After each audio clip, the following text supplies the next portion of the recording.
Quando nós dissemos no início que tínhamos escolhido realmente a dedo e com muito carinho todas as pessoas que a gente queria trazer aqui, eu queria agradecer já de antemão todos os palestrantes que vieram de longe. Nós estamos recebendo pessoas do Rio de Janeiro, de São Paulo, o Denilson mais longe ainda um pouquinho, né, Denilson? Que veio lá de Marabá, o Francioli mais longe um pouquinho, que veio lá do Amapá. Tá? Mas nós também estamos recebendo pessoas que vieram da França, que vieram dos Estados Unidos e que vieram inclusive da China. E foi muito difícil escolher um palestrante para abrir o primeiro Congresso Brasileiro de Fosfatos. Realmente é difícil pegar todos os colegas, eu vou escolher um. Mas nós escolhemos assim, com muita alegria, com muita satisfação, e acatou o nosso pedido assim, de pronto.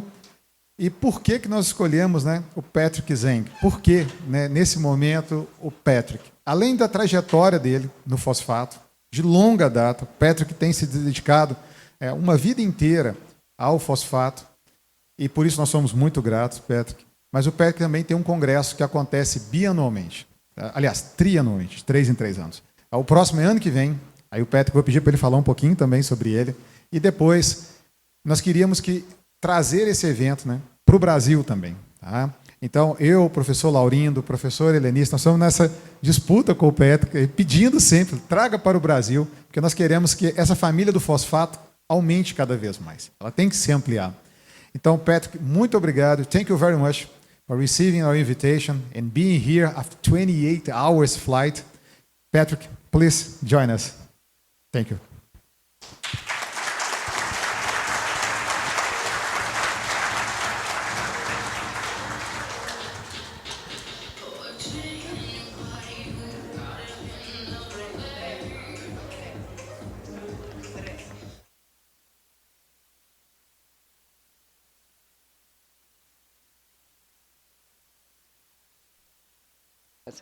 Thank you very much, powerful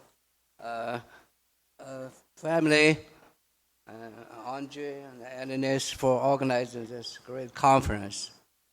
This is my number 4 trip to Brazil. During my first trip, Professor Laurindo of University of São Paulo introduced me to all the major phosphate companies in Brazil, back that's like 20 years ago. My second trip, Valley Company was trying to get into the phosphate business, so they invited me over to give a presentation of phosphate mining. During my third trip, I co-organized an international conference with Professor Laurindo in Rio de Janeiro on phosphate mineral beneficiation. So during my first trip, I fell in love with the Brazilian fruits, all the delicious fruits. During my second trip, I fell in love with Brazilian music and dancing, samba, salsa. During my third trip, I fell in love with beautiful girls on Ipanema Beach. This time, I will be busy with my old love, my first love, and my wife. She is here with me. I'm so happy to be here with this beautiful country, beautiful people, and also give this presentation. I'm going to talk about the research on recovery of critical elements, mainly rare earth elements from different phosphate mining process streams. By the way, I hope I remember all those events in right order. I cannot make sure because I'm like Biden, my memory is fading. Okay. Many people made contribution to this research I'm going to talk about. We have our internal staff of our institute. We worked with 2 international labs. One is Oak Ridge National Lab. Another one is Pacific Northwest National Lab. also Florida International University, University of Utah, also university in China, China University of Geoscience, and Mosaic Company has been always supportive of our research. Rare earth elements in Florida phosphate is significant. Although the concentration is very low, we have concentration ranging from 200 ppm to 3,000 ppm in different mining process and streams. But since we process huge volume, the total add up a large quantity, as you can see from the phosphoric acid sludge, which is a byproduct from phosphoric acid manufacturing. This sludge contains over sometimes 3,000 ppm rare earth, but mostly it averages 2,500 ppm rare earth elements. And just the Mosaic Company alone produces roughly 500,000 of this sludge annually. So if we multiply that 500,000 by 3,000 to 2,000 ppm, that's a lot of rare earth elements. Of course, more rare earth elements in the waste clay. The industry now generating about 20 million tons of waste clay per year. That's a lot of rare earth. Phosphogypsum, another huge volume of byproduct from phosphate production, 20 million per year, averaging 200 ppm rare earth elements. So that's another significant source. And flotation tailings, also a large amount of rare earth. Another important fact is that the rare earth in Florida phosphate contains higher proportion of the heavy rare earth minerals, which are more valuable than the light elements. For example, when we compare this with the traditional rare earth ore, whether it's monazite or other minerals, the percentage of heavy rare earth is very high in Florida phosphates, roughly 50%, of course, including yttrium.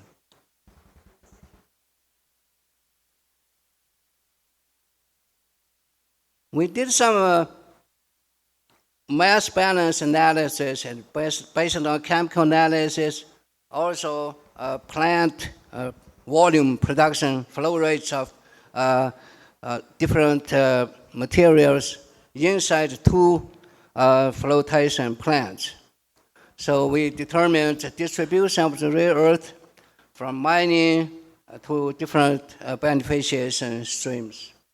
As you can see, from plant A, we have roughly 62% in phosphate rock product, about 20% in waste clay, another 18% in flotation tailings.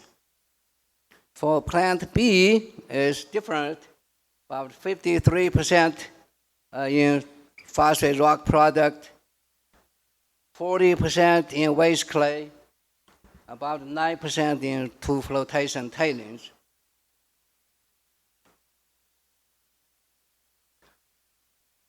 But rare earth in the phosphate rock product got distributed in two major streams in the phosphoric acid manufacturing process. Based on our analysis and also analysis by some other researchers, roughly you have 30 to 40% of rare earth elements in the phosphate rock reports to the phosphoric acid. Another about 60 to 70% to phosphogypsum. So this 30 to 40% rare earth in the acid eventually reports to the acid sludge if you eventually evaporate the phosphoric acid. Some of you know the phosphoric acid coming out from the filter is called filter acid, analyzed just about 30% P2O5.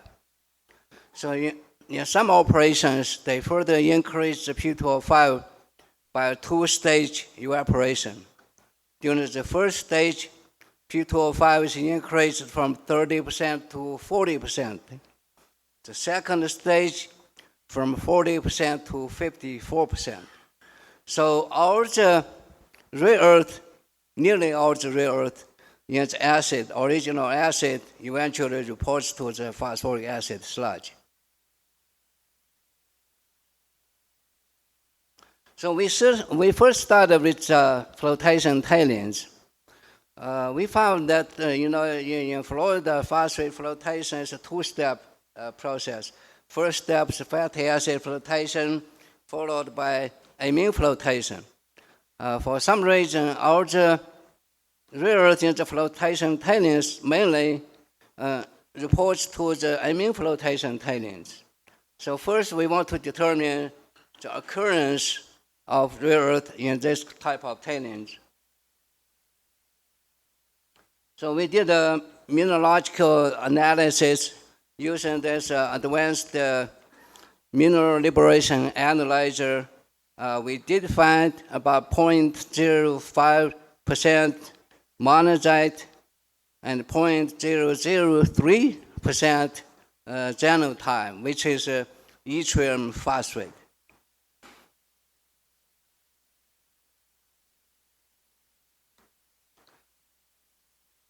This SEM image also shows monazite in this flotation tailings, as you can see here. Then we further analyze the composition of this monazite in this flotation tailings. We determine the percentage of each of the rare earth compound and also other components. As you can see in this table, we have neodymium, cerium, lanthanum, and other rare earth elements in the monazite. This graph shows SME image also indicated the existence of xenotime, which is yttrium phosphate. Again, we analyzed the composition of xenotime using EDS. This table shows the composition of yttrium xenotime. As you can see, yttrium is a major component. So yttrium oxide represents about 44% of this compound.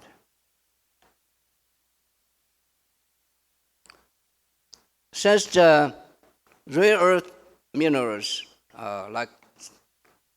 whether it's monazite or xenotime, their specific gravity is much higher than phosphate or silica.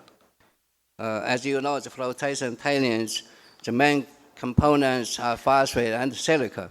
So it's easy to separate the rare earth minerals from non-rare earth minerals by gravity separation. We just use a simple shaken table to do this. So we ran a one-stage shaken table or second stage, and followed by flotation to further concentrate the rare earth containing materials.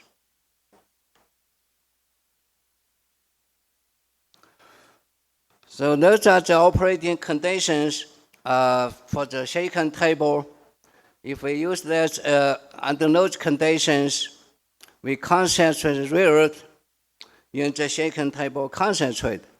The rare earth content start with 200 ppm, but after the shaken table separation, we got up to 657 ppm rare earth in the concentrate. The weight distribution is also very favorable. It's only about 12.5% in the concentrate. So this way, we can concentrate the rare earth containing materials by a simple physical separation process. Now we did flotation to further concentrate the rare earth element. As you can see, the rare earth element in the shaken table concentrate was further increased from 650 ppm to 1800 ppm. That's another significant concentration of rare earth elements. And the recovery is also quite acceptable to me. So the rare earth recovery in that flotation process about 73%, phosphate recovery is 80%. So if you combine this process, we can recover much of the rare earth elements in the flotation tailings, also part of the phosphate, otherwise it would be wasted.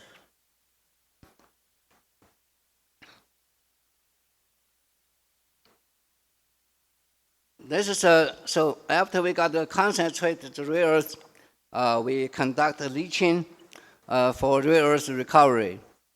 So we did this both on the shaken table concentrate and the flotation concentrate. This table shows the results for the shaken table concentrate. The leaching condition is very similar to phosphoric acid manufacturing process. So it's about 75 degrees Celsius. We use stoichiometric ratio of sulfuric acid to calcium oxide of 1.2. Under those conditions, the leachate contains about 161 ppm rare earth elements with a leaching recovery of 61%.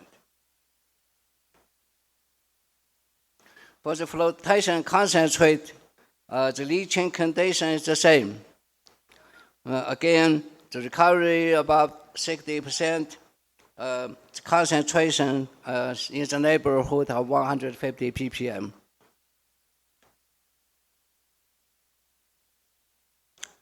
As I pointed out, the rare earth originally dissolved in the phosphoric acid, eventually reports to the phosphoric acid sludge. That's one we focused our research for at least 3 years. Since this is a small fraction of materials, it contains the highest rare earth elements. But this is very difficult. The first is because 54% P2O5 phosphoric acid is very viscous. It's very difficult to separate the solids from the acid phase. So we struggled with that, and eventually Oak Ridge National Lab researchers came up with a process. We can recover much of the phosphoric acid and achieve a high solids underflow product for rare earth recovery.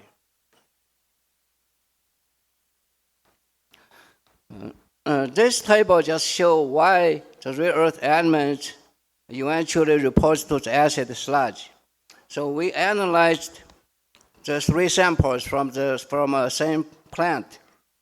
There's a 30% P2O5, that's original filter acid, 40% that's the first evaporation, 54% the last evaporation.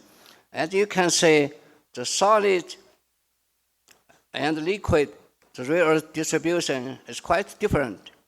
Eventually, as the P2O5 increases in the acid, the rare earth elements fall out. They precipitate out together with some iron, aluminum, and also calcium.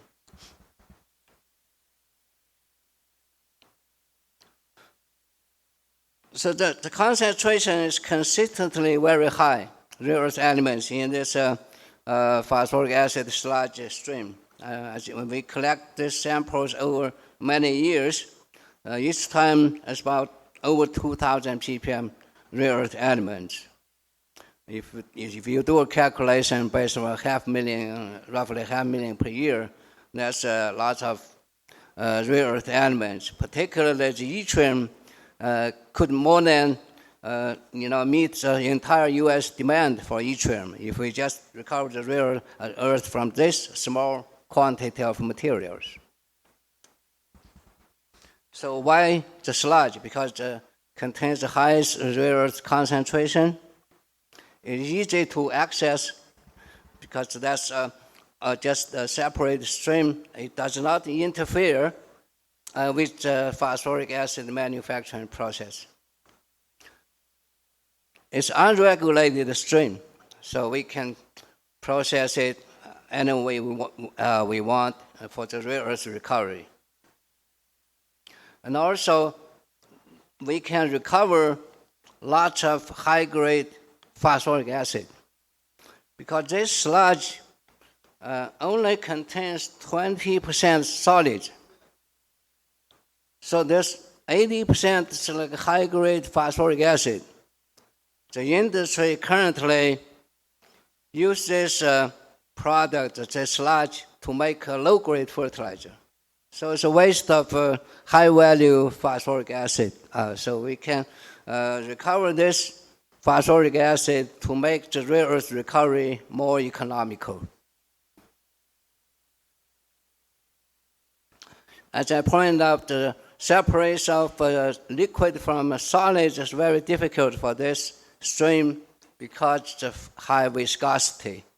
So we use a centrifuge decanter which can recover lots of the phosphoric acid from this stream. This is just a demonstration of this small lab scale continuous demonstration of this decanter. As you can see, we got a high solid product and a relatively clean phosphoric acid product. So that's a very thick underflow.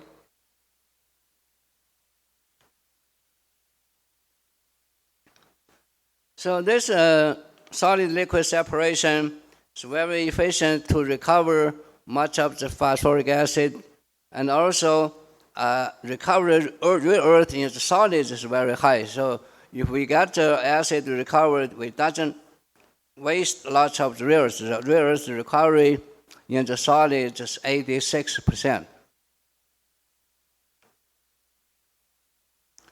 Then this solids from the centrifuge decanter goes through a couple more steps of washing to remove more phosphate so we can recover the rare earth elements, because phosphate has an interference with the leaching recovery.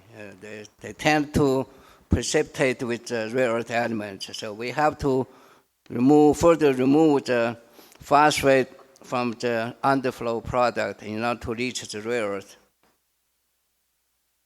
So after the two-stage washing, we still retained 88% of the rare earth elements in the solid.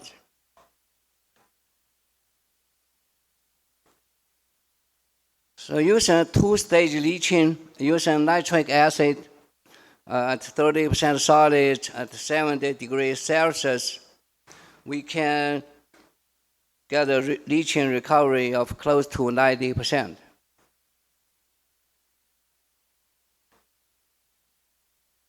This is the analysis of the individual rare earth elements in the leachate. So after the leaching process, we work with the Pacific Northwest National Lab. They developed this innovative solvent extraction system. This system works well for nitric acid media for rare earth recovery. The surfactant is TADGA, which has a long name. I don't know how to pronounce it. So it's a new collector developed by a scientist at Oak Ridge National Lab.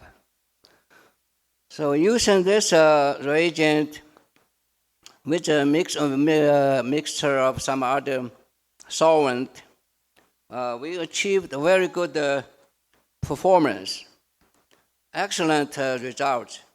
The selective separation of light rare earth from heavy rare earth is possible using this solvent extraction system. And the heavy rare earth recovery is very close to 100%. Also, another advantage is the uranium and the thorium are not extracted using this system. That's very important, particularly for thorium. In some cases, for example, for rare earth recovery, thorium is a big issue. If you increase the thorium eventually to a level of regulation, you're in trouble. So in many applications, they cannot afford to recover the rare earth because the cost of handling of the thorium waste is very expensive. It's very high.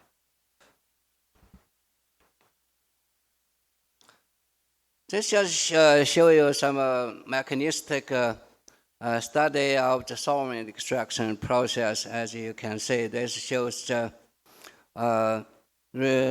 solvent extraction process using spectral photometry to determine the kinetics.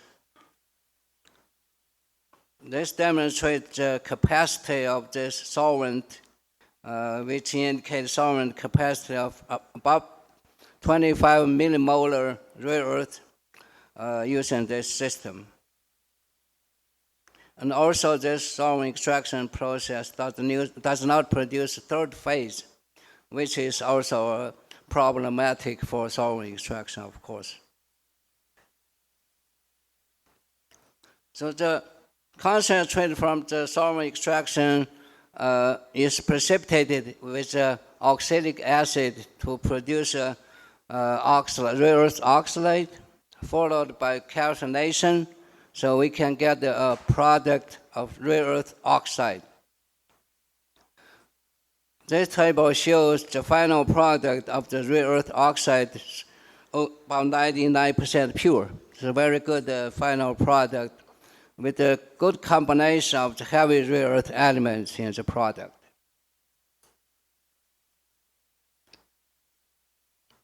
So based on all this research we now have a process we believe is at least technically feasible.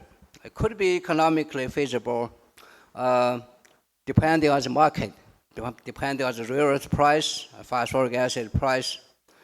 So the process basically involves separation of solids from liquid using centrifuge decanter, followed by washing, then nitric acid leaching, and solvent extraction.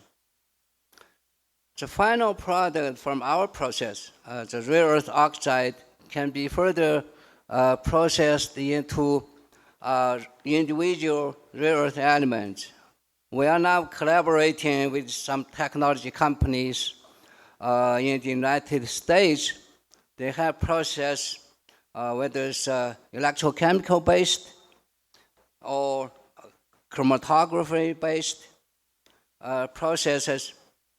They already demonstrate on some pilot scale of this process. So we're going to eventually produce rare earth metals from this process and flow sheet. We're hoping for commercialization of this process eventually. Recently, we submitted a grant for continuous testing, a larger scale, lab scale testing of this entire flow sheet. Then we could apply for maybe a demonstration plant grant.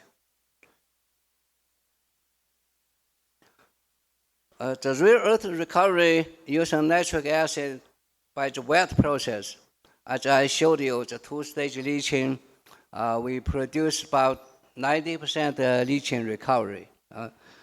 If we use the thermal treatment, so after the washing, we roast the solid product with carbon. So in this process, we recover the portion of the phosphate as elemental phosphorus, which is a higher value product than phosphoric acid. And this process also makes the rare earth elements easier to leach. With any acid, just one step leaching, after this roasting, we can get 99% close to 99% leaching recovery. So we now offer two options. Eventually, it's going to be based on economic analysis, environmental evaluation to determine which way is better. So all this research was sponsored by the Critical Materials Innovation Hub, which used to be called the Critical Materials Institute. We are part of that institute from the beginning, which was 2013, so about 10 years. They just start the third phase with another 5 years. So lots of funding from U.S. Department of Energy. Our institute also have some funding ourselves, so we make funding contribution to the research. We also recognize the support from Mosaic. So that's a short summary of our recent research and some other people's research on rare earth recovery from a phosphate mining process and streams. I want to thank you for your attention. Obrigada. Thank you.